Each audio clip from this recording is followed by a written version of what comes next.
അടുത്തതായി പാഠകമാണ്. പാഠകം രാഗാത്മിക PS നായർ. രാഗാത്മികയെ സ്വാഗതം ചെയ്യുകയാണ്. പ്ലീസ് രാഗാത്മിക കടന്നു വരൂ. രാഗാത്മിക എന്താണ് ഈ പാഠകം? പാഠകം എന്ന് വെച്ചാൽ ഒരു കൂത്തുപോലുള്ളൊരു സംഭവമാണ്. അതിൽ നമ്മൾ മഹാഭാരതം, രാമായണം അതിലൊക്കെ കുറച്ച് സ്റ്റോറീസ് എടുത്തിട്ട് സംസ്കൃതം ശ്ലോകമാണ് ഉണ്ടാവുക, ഗദ്യപദ്യമായിട്ടാണ് ഉണ്ടാവുക. സംസ്കൃതം ശ്ലോകം എടുത്തിട്ട് അതിൻ്റെ കഥ മലയാളത്തിൽ പറഞ്ഞു കൊടുക്കുക. അതാണ്. എന്തുകൊണ്ടാണ് പാഠകം തിരഞ്ഞെടുത്തത്? പാഠകം ഒരു വെറൈറ്റിയാണ്. കേട്ടപ്പോൾ എനിക്ക് ഭയങ്കര ഇഷ്ടമായി. അപ്പോൾ അങ്ങനെ തിരഞ്ഞെടുത്താണ്. സാറിന് എന്നെ ഓർമ്മ ഉണ്ടോ? ഞാൻ കഴിഞ്ഞ കൊല്ലം വന്നിട്ടുണ്ടായിരുന്നു. സാറ് ട്രിവാൻഡ്രത്ത് വെച്ച് വയലാറിൻ്റെ യെസ്. അപ്പം എന്റെ ഫോട്ടോ അടക്കം കൊണ്ടുവന്നിരിക്കുകയാണ്. ഓക്കെ, അപ്പൊ തിരുവനന്തപുരത്തും രാഗാത്മിക പെർഫോം ചെയ്തിരുന്നു അല്ലേ? 3 ഐറ്റത്തിനുണ്ടായിരുന്നു. എന്നിട്ട് എന്താ റിസൾട്ട് വന്നു? 3 A ഗ്രേഡ്. 3 A ഗ്രേഡ് നേടിയിരിക്കുകയാണ് രാഗാത്മിക. ഒരു വലിയ കയ്യടി കൊടുത്തേ. ഈ കയ്യടിക്കാനും തൃശ്ശൂരുകാർക്ക് ആവേശമില്ലേ? ഇക്കണക്കിന് നന്ന് തിരുവനന്തപുരം ആയിരുന്നു നല്ലത് കേട്ടോ കഴിഞ്ഞ വർഷം. എന്തൊരു ആവേശമായിരുന്നു. തൃശ്ശൂരുകാർ പോരാ, ഒരു കയ്യടി ഒന്നും പോരാ. ഓക്കെ, അപ്പം രാഗാത്മികയ്ക്ക് വേദി ഒഴിഞ്ഞു കൊടുക്കാണ്. All the best രാഗാത്മിക.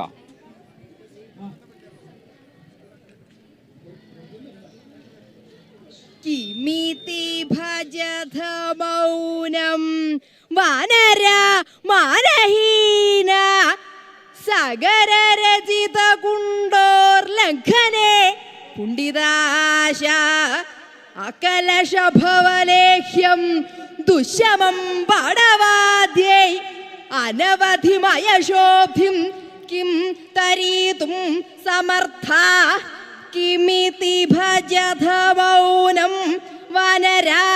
ഹേ വാനര, അല്ലേ വാനര ശ്രേഷ്ഠന്മാർ, വാനര യുദ്ധവന്മാർ, കിം മൗനം ഭജത, നിങ്ങൾ മൗനത്തെ ഭജിച്ചോണ്ടിരിക്കണത് എന്തിനാണ്?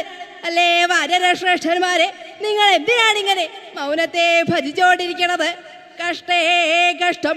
ശ്രീരാമചന്ദ്രന് വേണ്ടി നമ്മളിപ്പോൾ ഉത്സാഹിക്കല്ലേ വേണ്ടത്? വേഗം പുറപ്പെടല്ലേ വേണ്ടത്? നമ്മള് ദേവി എവിടെന്നറിയാതെ കണ്ട് മരിക്കാൻ വരെ ഭാവിച്ചു. എന്നാൽ ഇപ്പൊ പക്ഷശ്രേഷ്ഠനായിരിക്കുന്ന സമ്പാദിയിൽ നിന്ന് സീതാവൃത്താന്തത്തെ അറിഞ്ഞിരിക്കണു. ഇതുകൊണ്ട് നമ്മള് വേഗം സീതാദേവി അന്വേഷിപ്പാനായിക്കൊണ്ടിനി പുറപ്പെടല്ലേ വേണ്ടത്? ഒന്നും ചെയ്യാതെ കണ്ടിങ്ങനെ അസമർത്ഥന്മാരായിട്ട് ഭവിച്ച് ഈ സമുദ്രത്തെയും നോക്കിക്കൊണ്ടിങ്ങനെ ഇരുന്നാൽ എങ്ങനെയാണ് അല്ലേ വാനര ശ്രേഷ്ഠന്മാരെ യുക്തമാവുക? ഗംഭീരം.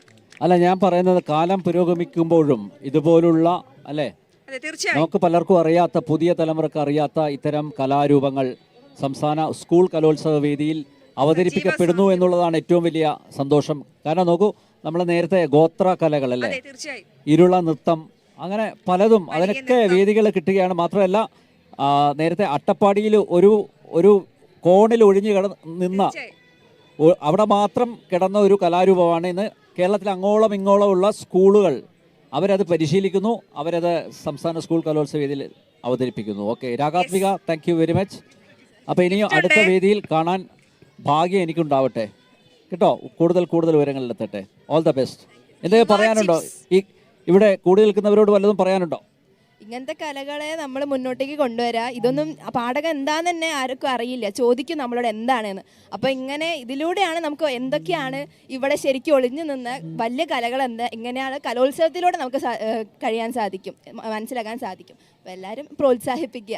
അതെ, എല്ലാവരുടെയും പ്രോത്സാഹനം രാഗാത്മികയ്ക്ക് ഉണ്ടായിരിക്കണം. മാത്രമല്ല മൺമറഞ്ഞ കലകൾ എന്നൊന്നും പറയാൻ പറ്റില്ല. കാരണം മൺമറഞ്ഞ കലകളൊക്കെ വീണ്ടും പുനരാവിഷ്കരിക്കപ്പെടുകയാണ്, പുതിയ വേദികളിലേക്ക് വരികയാണ്. അതും വലിയ സന്തോഷം നൽകുന്നു. All the best.